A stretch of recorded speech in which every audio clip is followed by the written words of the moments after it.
পারোর মুখে তো শুধু ওই একটি নামই ছিল, দেব, দেব আর দেব।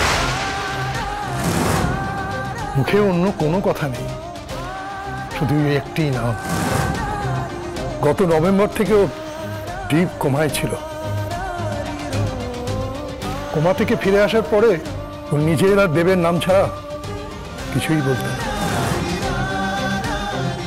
বারবার দেবের কাছে ফিরে যেতে চাইতো। আমরাও কি বলেছিলাম তুমি দীপ কোমা থেকে উঠেছো, নিজেকে একটু সময় দাও?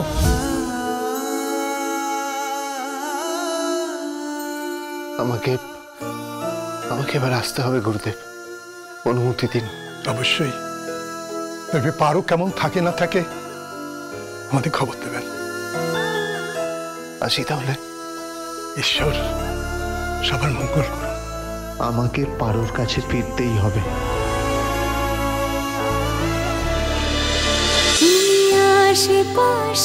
তুমি আশেপাশে থাকলে সোম থেকে রবি প্রতিদিন রাত ৮টায় স্টার জলসায় ও ডিজনি প্লাস হটস্টারে।